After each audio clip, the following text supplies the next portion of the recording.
Halo semuanya, perkenalkan kami dari kelompok 7. Kami beranggota 4 orang. Saya sendiri, Gilberto Salemau.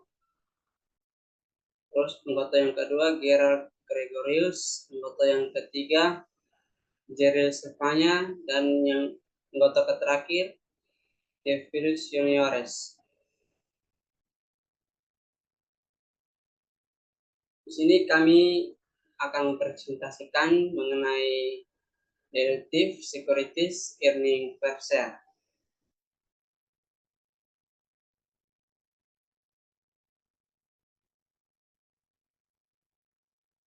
Oke, sini kita akan membahas mengenai Derivative Securities and Earning Per Share. Itu ada dua. Yang pertama, Derivative Securities. Itu ada utang dan modal. Terus ada utang konversi, saham preferen konversi, dan waran. Terus yang kedua, earning per share. Itu ada struktur modal sederhana dan struktur modal kompleks. Derivative Securities merupakan securities yang dapat diubah menjadi saham biasa, dan perubahan tersebut berakibat pada pengurangan atau dilution laba per lembar saham. Contoh securities derivative adalah convertible bonds, convertible preferred stock, stock warrant. Selanjutnya itu ada akuntansi untuk convertible bonds atau obligasi konversi. Itu ada beberapa, ada 4, yaitu 1, convertible bonds adalah obligasi yang dapat ditukar dengan atau dikonversi sekuritis lain selama periode waktu tertentu setelah dikeluarkan. Yang kedua, pemegang obligasi atau bondholders memperoleh manfaat berupa hak istimewa untuk menukar obligasi dengan saham. Ketiga, biasanya dipilih oleh investor yang ingin memperoleh pendapatan bunga plus pilihan atau option untuk ditukar dengan saham apabila nilai saham mengalami kenaikan secara signifikan. Yang keempat, tujuan perusahaan mengeluarkan obligasi konversi yaitu ada 2, 1, memperoleh dana tanpa memberikan hak kepemilikan, dan yang kedua memperoleh dana murah atau tingkat bunga obligasi konversi umum lebih rendah dibanding straight debit obligation. Selanjutnya itu akuntansi untuk convertible bonds atau obligasi konversi. Akuntansi pengeluaran convertible bonds ada 2, yaitu pertama, pada prinsipnya sama dengan akuntansi pengeluaran obligasi biasa. Yang kedua, apabila timbul premi atau diskon, maka premi atau diskon ini akan diamortisasi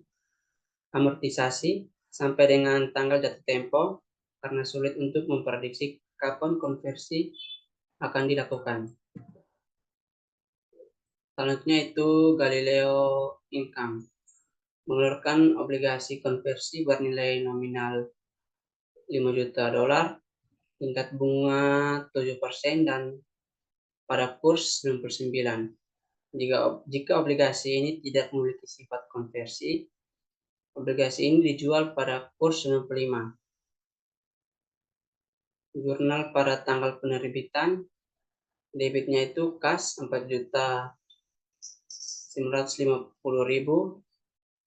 diskon utang obligasinya itu debit sebesar 50.000, utang obligasinya itu kredit sebesar 5 juta.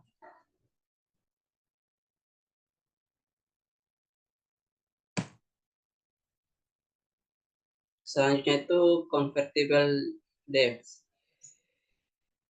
Contoh, ilustrasi Rothschi Group menerbitkan 2000 lembar convertible bonds pada awal tahun 2011. CB ini berjangka 4 tahun dengan bunga 6% dan nilai nominalnya $1.000 per lembar. Bunga dicatat sebagai utang secara tahunan pada tanggal 31 Desember. Setiap lembar CB dapat dikonversi menjadi 250 lembar saham biasa dengan nilai nominal $1. Tingkat bunga pasar untuk obligasi yang sejenis jika tanpa konversi adalah 9%.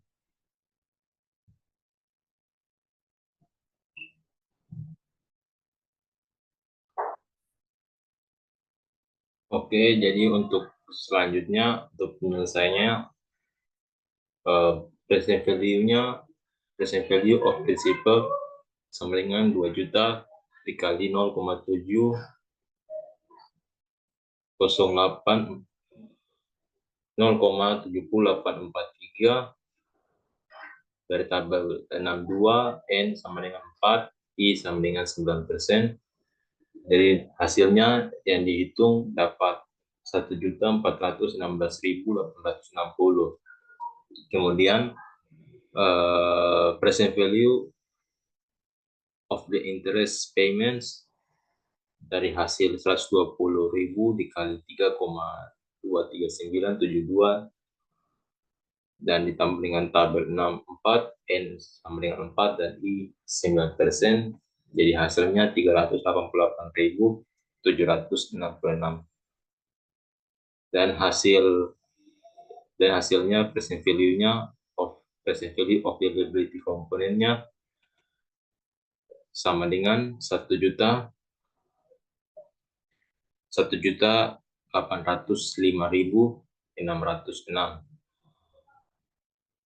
Kemudian fair value of convertible debt at date of issuance sebesar 2 juta dikurangi dengan 1.805.606.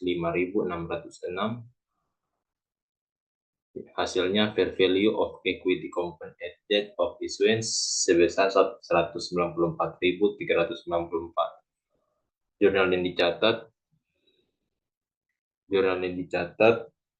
kas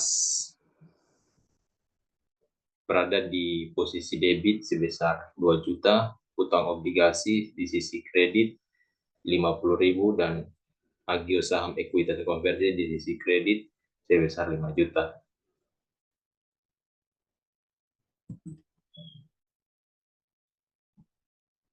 Kemudian penyelesaian convertible bonds lunasi saat jatuh tempo jika CP atau convertible bonds tidak dikonversi sampai jatuh tempo. Jurnal yang diperlukan utang obligasi berada di sisi debit sebesar 2 juta dan kas di sisi kredit sebesar 2 juta. Catatan jumlah yang awalnya dialokasikan ke ekuitas sebesar 194.384 tetap berada di akun premium saham ekuitas konversi atau ditransfer ke akun premium saham biasa. Konversi obligasi sebelum jatuh tempo, misalnya CB dikonversi menjadi SB pada 31 Desember 2012. Agio saham ekuitas konversi berada di sisi debit di sebesar 194.394 dan juga di sisi utang obligasi di sisi debit sebesar 1.894.441. Modal SB sebesar di sisi kredit sebesar 5 juta dan agio SB di sisi kredit sebesar 1.588.835. Catatan jumlah yang awalnya dialokasikan ke ekuitas sebesar 194.384 ditransfer ke akun premium saham biasa.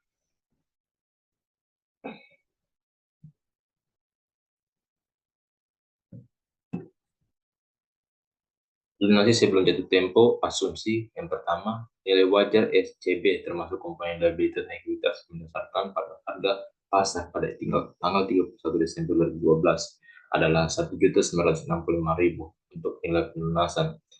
Dan kedua, nilai wajar komponen liabilitas adalah 1.904.900.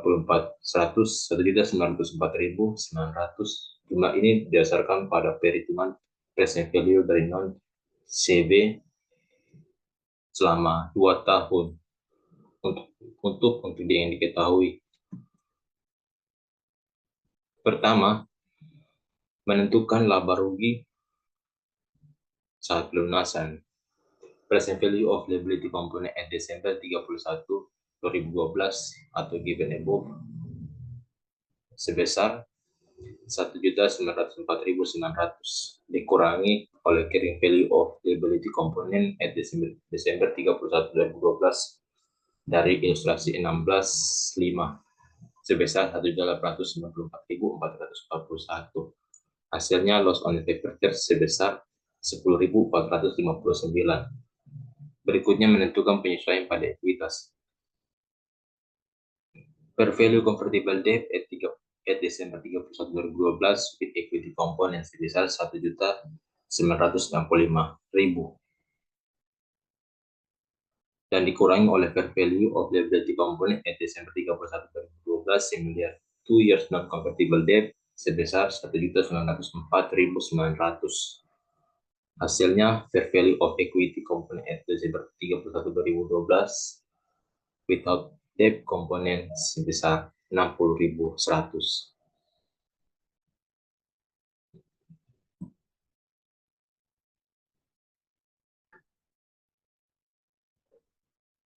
Jadi untuk jurnal yang dicatat yaitu utang obligasi sebesar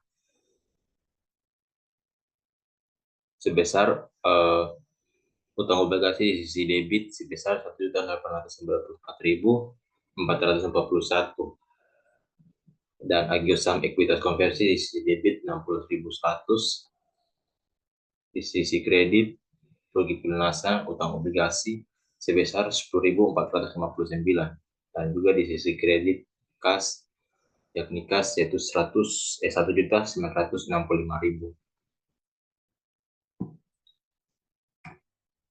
Berikutnya tentang induced conversion. Induced conversion ini merupakan konversi yang dipercepat oleh user. Motivasi itu mengurangi beban bunga.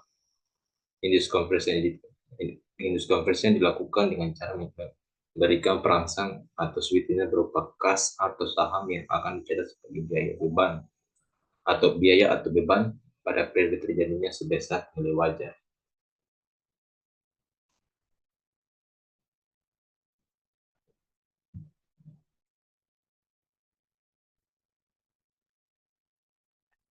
Selanjutnya ada convertible preference shares. Di sini terdapat 3 poin. Yang pertama, SPK diperlakukan sebagai bagian dari modal saham. Yang kedua, tidak ada laba atau rugi jika dikonversi. Lalu poin terakhir, menggunakan metode nilai buku atau book value.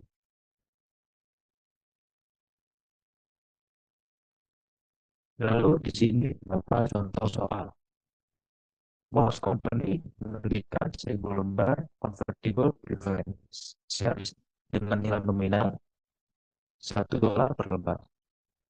Saham ini diterbitkan dengan harga $200 per lembar. Maka jumlah yang diperlukan adalah sebagai berikut. Cash di debit sebesar $200.000, modal saham preference pada kredit sebesar $1.000, agio saham ekuitas konversi pada kredit sebesar $199.000. Jika diasumsikan setiap lembar dapat dikonversi menjadi 25 lembar saham biasa atau common stock dengan nilai nominal $2 per lembar yang memiliki nilai wajar $410.000, maka jurnal yang diperlukan sebagai berikut. Nilai saham preference di debit sebesar $1.000, agio saham ekuitas konversi di debit sebesar $199.000. Selanjutnya, modal saham biasa pada kredit sebesar $50.000, agio saham biasa pajak kredit sebesar $162.000. Lalu, jika modal saham preferen yang dapat dikonversi ini dilunasi, maka jurnal yang diperlukan adalah modal saham preferen pada debit $100.000, agio saham equity konversi pada debit sebesar $159.000, laba ditahan atau return earnings di kredit sebesar $210.000, dan yang terakhir cash di kredit sebesar $110.000.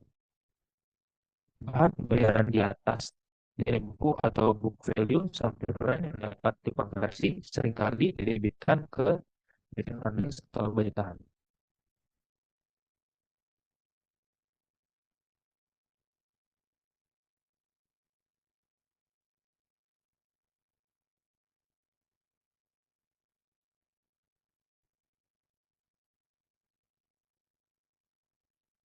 Halo semuanya, saya Jarel. Di sini saya akan menjelaskan materi terakhir dari dilutive securities, yaitu stok waran.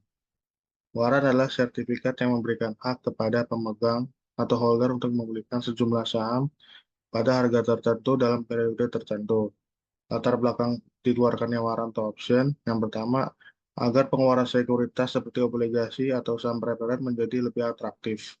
Yang dua, sebagai bukti bahwa pemegang saham memiliki hak istimewa untuk memperoleh atau membeli saham terlebih dahulu apabila perusahaan mengeluarkan saham. Yang tiga, diberikan sebagai kompensasi kepada karyawan dan eksekutif. Waran tidak dikeluarkan sendiri, melainkan dalam satu paket dengan sekuritas lainnya, misalnya obligasi. Penerimaan penjualan paket tersebut harus dialokasikan ke dalam dua sekuritas tersebut dengan menggunakan salah satu dari metode berikut. Yang pertama ada metode proporsional dan yang kedua metode inkremental.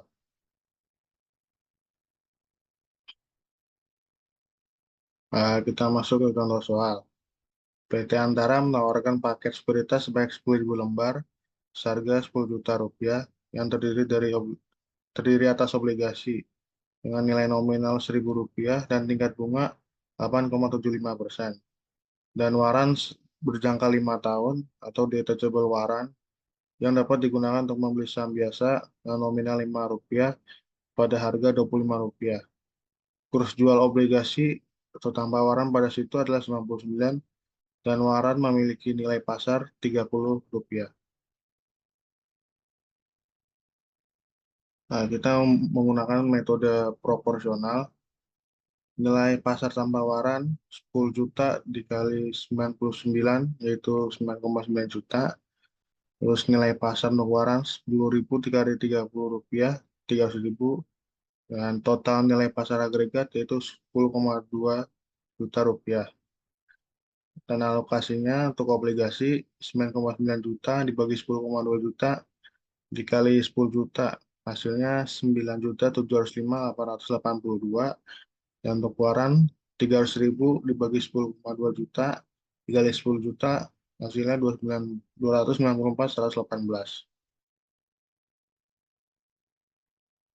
Apabila seluruh waran terus 10.000 lembar dikeluarkan dengan saham dan harga pasar saham per lembar saat itu 5 rupiah, maka jurnalnya adalah di debit kas 10.000 kali 25 rupiah 250.000, modal disetor waran 294.118, dan di kreditnya modal saham biasa 10.000 kali 5 50.000 dan agio saham biasa 494.118 rupiah. Dan untuk metode inkremental ini digunakan jika nilai pasar untuk obligasi atau SW tidak diketahui atau penerapannya sama dengan metode inkremental untuk penjualan saham secara lamsam. Dengan menggunakan data di atas, apabila nilai pasar yang wajar untuk obligasi tidak diketahui, namun nilai pasar yang wajar untuk SW diketahui sebesar 300.000 rupiah, maka alokasi adalah penerimaan lamsam sebesar 10 juta rupiah, terus dialokasikan ke SW 300.000, maka dikurangin sisa alokasi untuk obligasi yaitu 9,7 rupiah, 9,7 juta rupiah. Nah, ini kita masuk ke soal yang lebih besar, yaitu saya bacakan. Pada tanggal 1 Januari 2005, Lapindo Corp mengeluarkan obligasi konversi berjangka 10 tahun dengan tingkat bunga 8% dan bernilai nominal 80 juta rupiah pada kurs 102. Bunga dibayar setiap tanggal 30 Juni dan 31 Desember. Setiap Rp10.000 obligasi dapat dikeluarkan ke dalam 8 lembar saham biasa yang bernilai nominal Rp1.000 setelah tanggal 31 Desember 2006. Pada tanggal 1 Januari 2007, obligasi senilai 8 juta rupiah dikonversi ke dalam saham biasa yang saat itu memiliki harga pasar Rp1.100. Premi obligasi diamortisasi dengan metode garis lurus. Dan di sini diminta untuk membuat jurnal pada tanggal 31 Desember 2006. 1 Januari diminta 2, itu dengan metode nilai buku dan harga pasar, dan 30 Juni 2007. Pertama kita buat jurnal saat dijual, yaitu kas di debit sebesar 81.600.000, kreditnya utang obligasi 80 juta, dan premi utang obligasi 1,6 juta. Terus kita menghitung amortisasinya. Amortisasi premi per 6 bulan adalah 1,6 juta dibagi 20 sama 80.000.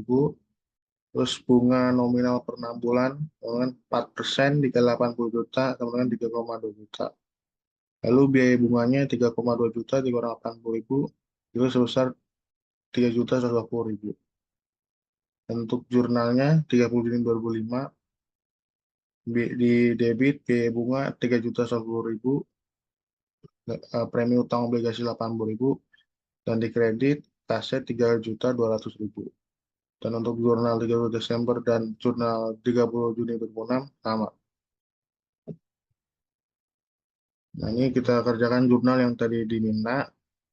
Jurnal 31 Desember 2006, di debit ada biaya bunga 3.120.000, premi utang obligasi 80.000, dan di kredit kas 3.200.000.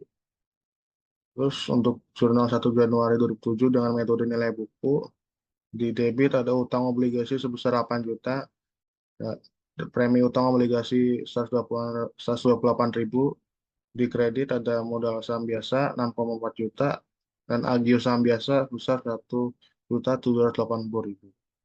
Terus jurnal 1 Januari 2007 dengan metode nilai pasar, utang obligasi 8 juta, premi utang obligasi 128.000, lalu di kreditnya ada modal saham biasa sebesar 6,4 juta, agio saham biasa 1.784.000, laba konversi 1.088.000.